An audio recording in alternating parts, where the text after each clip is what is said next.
Сасаки Садако охины гунигт түүх.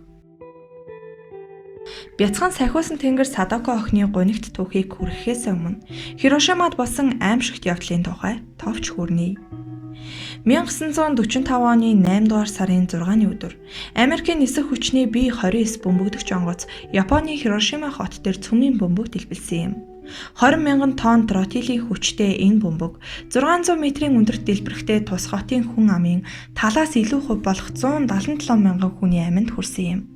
Нас барагчдын 60 гаруй хувь нь түлэгдэж, 30 орчим хувь нь эвдэрсэн эд зүйлд дарагдж, 10% нь өөр босож шалтгаанаар нас барсныг тогтоожээ. Харин амьд үлдсэн хүмүүсийн тал хувь нь дэлбэрэлтийн улмаас түлэгдсэн шарх, химийн хордлого, өвчний улмаас хожим нь амьсгал хураасан гэдэг.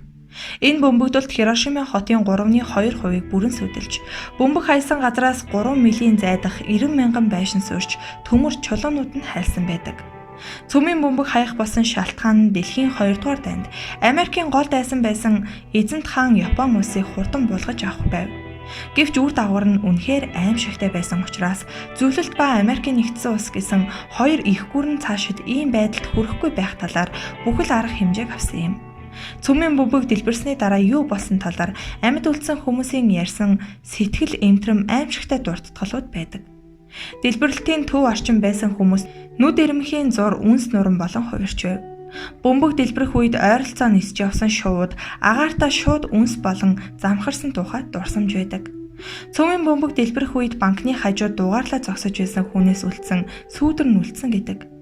Дэлбэрэлтийн төвөөс 2 км-ийн зайд уншиж байсан сонин хүртэл халуунаас үүдэн шатаж, үүнээс хол байсан хүмүүс эхлээд аимшигтай хурц гэрэл хараад араас нь ирсэн дэлбэрэлтийн долгионд цохилон унцгааж байжээ.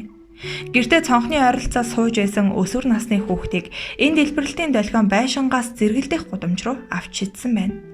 Дэлбэрэлтийн төвөөс 19 км-ийн цаадах байрны цонх агарч, дотор нь байсан хүмүүс бүгд хүнд бэртсэн гэхээр ямар их хүчтэй тесрэлт болсныг төсөөлж болох байх. Харин 800 метрийн зайд байсан хүмүүсийн 90% нь хэдхэн минутын дотор нас барж, улмаар дэлбэрэлтийн дараа үүссэн төмөр нь хоорондоо нийлж 11 ам дөрвөлжин км газрыг бүхэлд нь бүрхэн цагт 70 км-ийн хурдтай галан хар салхи үүсгэснээр дэлбэрэлтийн долгионоос золоор ам гарсан бүгдийг юу ч үгүй шатаажээ. Дэлбэрэлтийн агшин ба түүний дараах хэдхэн минутын дотор 80 мянган хүн амь алдсан бол цацраг идэвхийн хордлогын улмаас дараагийн 5 жилийн дотор 120 мянга гаруй хүн амь алдсан юм. Америкчууд өөрсдөө ч ийм үр дүн гарна чинээ тооцоолоогүй байсан гэдэг. Дэлхийн 2 дугаар дайны үед Япон улсын Хирошима хотод Сасаки Садако охин амьдарч байсан бөгөөд цөмийн бөмбөг хаях үеэр тэрээр дөнгөж 2 настай байжээ. Аимшигт дэлбэрэлтийн дараа гаднаа ямар ч гэмтэл шарахгүй байсан тул түүнийг азар аврагдсан нэгэн гэж юрөөсөн гэдэг.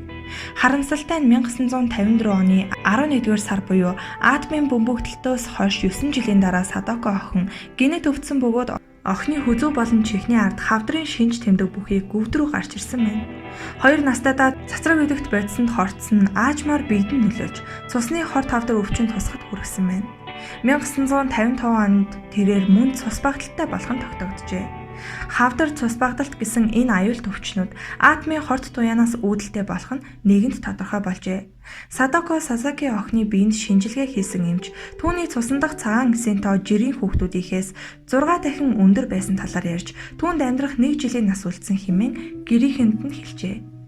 Ийхүү атомын бөмбөгдөлтийн хохирогч болсон охин 1955 оны 8 дугаар сард өөрийнхөө үе тэнгийн нэгэн хүүхэдтэй эмнэлэгт танилцсан байдаг. Садако охины шин танил түүнтэй хамт нэг эмнэлгийн өрөөнд байдаг байсан төдийгүй нэгэн өдөр түүнд Японы цаасан шувууны домгийг ярьж өгчээ. Энэ домог яриагаар бол мянган ширхэг цаасан шувууг гараараа урлуул тухайн хүний хүсэл биелэлээ олдог байна. Нэг багцанд 40 шувуу, нийт 25 багц бүгд мянган цаасан шувуу хийж хэлэхдэг. Японы эртний домог хууч ярианд хүнд өгвөл аз жаргал, настай хүнд өгвөл урт наслах, өвчтэй хүнд өгвөл хурдан эдгэрэх, дөнгөж төрсөн хүүхдэд эрүүл энх өсөн таринахыг бэлэгддэг. Бусад охидтой л адилхан эрүүл болохыг хүсэн мөрөөдөж байсан Садако охин мянган цаасан товрууны тухай домог ярианд итгэж мөн шин найзаараа заалгаад хүсэл биелүүлэгч шувууг урлах ажлаа эхэлсэн гэдэг. Охин эмнэлэгт хэвтэж эмчлүүлэн өөрийн болон бусад хүмүүсийн өвчин түргэн эдгэрээсэ гэж өдөр бүр залбирч байжээ. Өдөр бүр уусан эмнийхээ цаасыг хадгалан цаасан шувуу нугалж эхэлжээ. Охин нугалсаар л Гэвч Садако охинд тийм элбэг цаас байсангүй. Тэрээр эмийн цаасан уут ер нь хийж болох бүхэл зүйлсийг ашиглан цаасан шувууг уралдаг байсан гэдэг. Заримдаа тэрээр эмнэлгийн бусад өрөөгөөр явж цаас гуйдаг байжээ. Аль хэдийн 8 сарын хугацаа өнгөрчээ. Тэрээр 1000 ширхэг цаасан шувууг урлаж чадсангүй. Садако 644 дахь цаасан шувууг хийгээд өвчнөө даалгүй 12 настайдаа тэнгэрт очсон юм. Энэ явдал хүн бүрийн сэтгэлд хүрч инх тайван цөмийн эсрэг зогсох нэгдмэл сэтгэлийг бий болгосон гэдэг. Японы ард түмэн нэг зэрэг хөөрхий охинд зориулан цаасан шувууг хийж эхэлсэн бөгөөд охиныг өнгөрснөөс хойш 1 жилийн дотор 100,000 цаасан шувууг Хирошима хотод цугларч байв. Ийхүү Садако 1000 ширхэг хүслийн шувууг хийж эрүүл болон гэсэн итгэлээтэйсээр хөшөө болон мөнхөрсөн билээ. Хирошимад очсон хүн бүрийн үзэж болох Садако Сасакигийн хөшөө атомын бөмбөгдөлтийн үеэр амиа алдсан бүх хүүхдийн гигийн дурсгалыг хүндэтгдэг гол газар болсон юм. Энд ирсэн хүмүүс өөрсдийн хийсэн цаасан шувууг үлдээсээр Садако Сасаки охин мянган цаасан шувуун донд мөнхрөн үлджээ. Энэ аимшигт дэлбэрэлтийн дараа л цөмийн зэвсэг гэдэг сөнөөх ямар их чадaltaй болохыг хүн төрлөختөн ойлгосон юм.